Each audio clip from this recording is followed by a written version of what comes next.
Hey guys, today I'm going to talk a little bit about how we feed the smear campaign and actually how we hurt ourselves during this process whenever our ex is actually making false allegations and spreading rumors and half-truths and stuff about us. And one of the things that's really tough is you want to defend yourself. You want to, when you hear what's happening, you want to do something to stop it. You want to do something to let people know that it's not true and that, to get your side of the story out. The problem with that is you end up hurting yourself because in your defense, when you're getting upset and you're getting emotional, you don't necessarily come across as being rational and stable, right? So whenever these things happen, a lot of the actions we take hurt ourselves. And I'm talking about this from experience because I did the same thing. I mean, there were times where I was trying to defend myself. I was trying to point out that my ex was trying to be unreasonable, and I was trying to find anyone and everyone who might be able to get through to her to make some positive change. That includes talking to people even on her side of the family. It was a long marriage, right? So, these people had been in my life for 20 years, 20 plus years, actually. And you begin to, you forget about the loyalties and stuff like that, and you think that these people will be reasonable. And I did have, actually, I had one ex-relative who was very supportive and knew what was going on and provided some great advice and even was willing to help me, if I needed it, right? But the other people who had influence over her, or who I thought had influence over her, wanted no part of it. And looking back now, I can see that every time I tried to do that, it made me look like the bad guy. It made me look like I had some agenda, that I was trying to smear her and trying to turn her family against her, right? And we all know that's not what we're trying to do. What we're trying to do is get some sanity back in the situation. We want the shenanigans to stop. We want things to be civil for the good of our kids and just the good of our own sanity. The problem is it just doesn't work that way. It's not something that, it's not something that we get to do. We should. It should be. And these people should be able to have objective views, but they're not going to. And the problem is, when we try to engage with it, when we try to enlighten other people, it really ends up shining the light back on us and makes us suspect with our motives.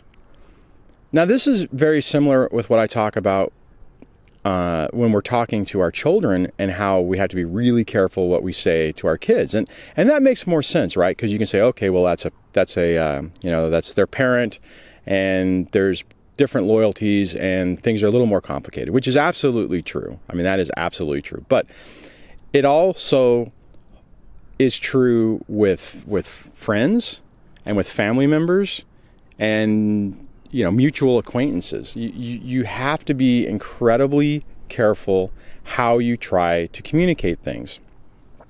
And part of it is, it's twofold, right? One part of it is that we want things to change in a positive way, right? We just, we want it to stop, and we're hoping that somebody, like I said earlier, with some influence is going to be able to communicate with our ex and tell them that they need to stop. And for the most part, that is going to happen. And even if it did, and you guys will realize this as you go on, it doesn't matter. Because if it's something that they don't want to hear, they're not going to listen to it. And there's nothing that you are going to be able to do about it.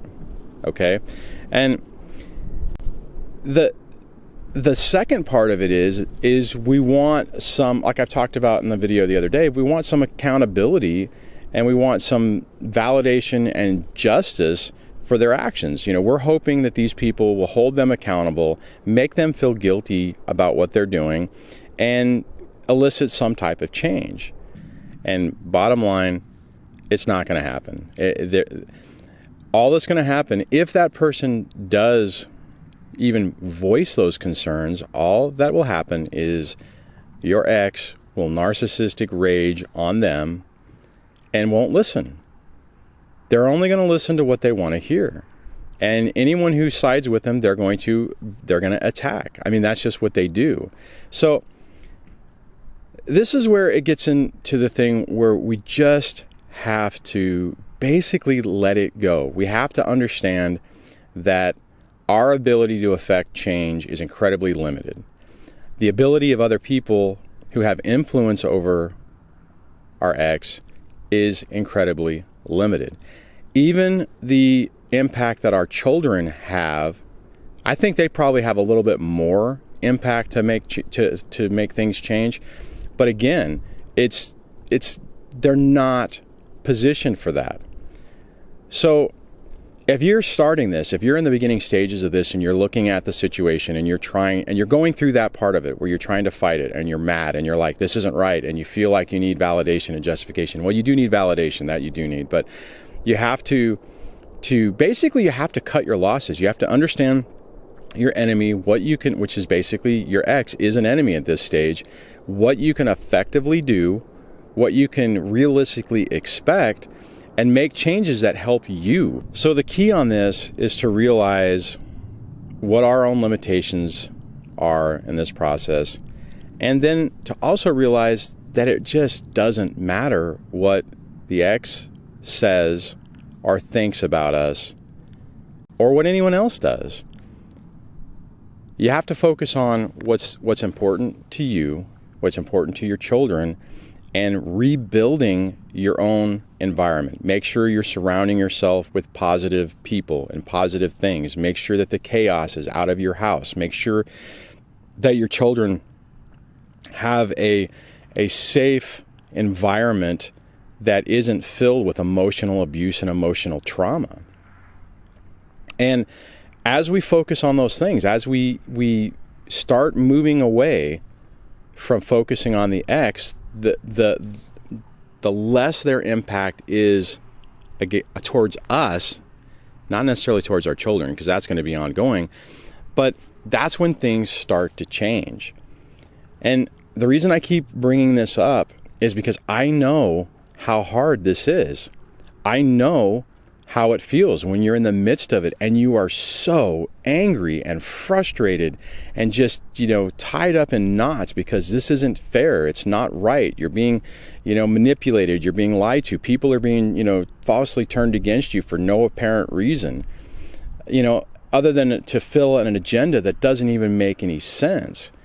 And, and then you want it to not be true so bad that if they throw any type of scrap, if your ex throws any scrap your way to make you think that maybe it isn't a personality disorder, but it was just them being angry and they finally calmed down, you will walk right through that door again, figuratively, and make the same mistake, or you'll allow them to get into position to emotionally abuse you again. And guys, I did that myself.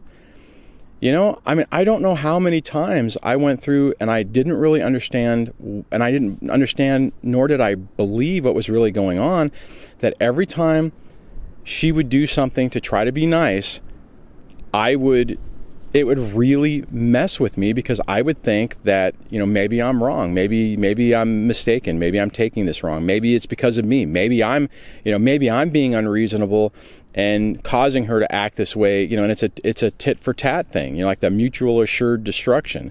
And bottom line is we really don't have a lot of influence over these people. There's not a whole hell of a lot we can do other than the only option we have is to give them supply. And that is not going to give or make them act the way that we expect them to act. It might make them a little nicer and they might not pick on you as much, but it's not going to make any change because they're still going to do whatever the heck it is they want to do without regard to what's fair, without regard how it makes anyone else feel except themselves. And when I say that, I'm also talking about our children. They're not going to become a great parent overnight. Period. I mean, it's just not going to happen. And the sooner that we realize that, and the sooner that we can make positive changes for ourselves and stop walking through the door and allowing them to, well, taking our own actions and using it against us to try to paint us as the bad person. It serves no purpose. I absolutely understand why we all do it. I've done it. I'm sure most of you out there have done the same thing. And that's okay, right? I mean, this is a learning process, so you don't need to beat yourself up about how where you are today or how you've gotten there. Just pick up the pieces, learn what you can, start making positive changes, and things will get better. And I want to say that because I don't know how many times I've seen in the comments, and I've done it myself, so I get it, where people are beating themselves up because of the mistakes that they've made, or because they tried to trust a person, or because they tried to fix the person, or because they tried to tell someone else about it. And it's like everything that you do blows up in your face.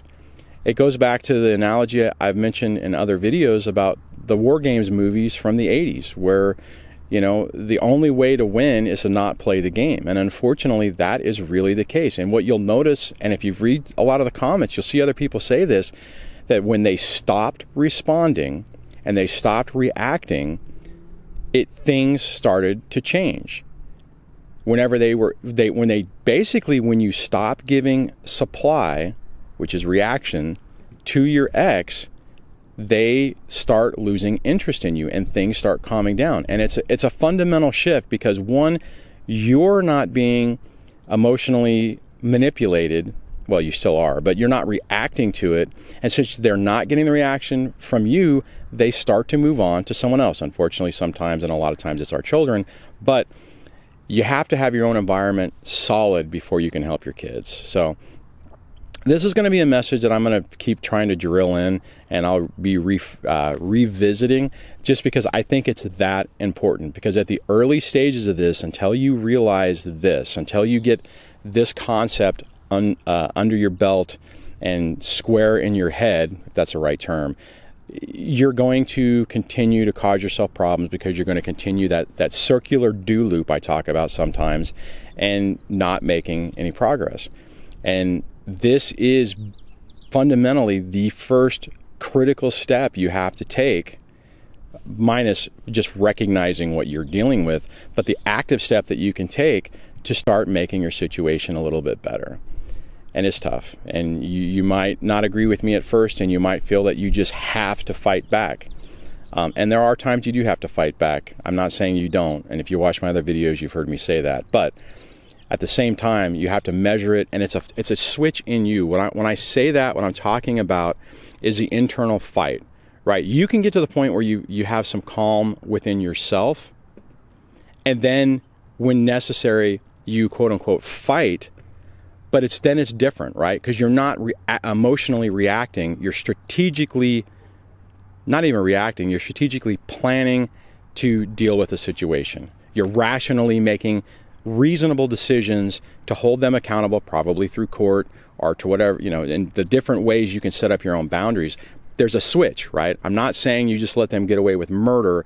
It's just you have to get that square in your head to where you don't have that visceral immediate reaction all the time. Okay, all right, I'm going to wrap this up. If you guys have some things you want to add about this discussion, please do that in the comments below. You guys have some awesome things to say. I mean, so people have concerns, and then people have really great ways they've dealt with their concerns. So all of that conversation is really helpful. If you like the video, please give it a thumbs up. If you like the channel, please subscribe, and I will chat with you guys on the next video. Take care.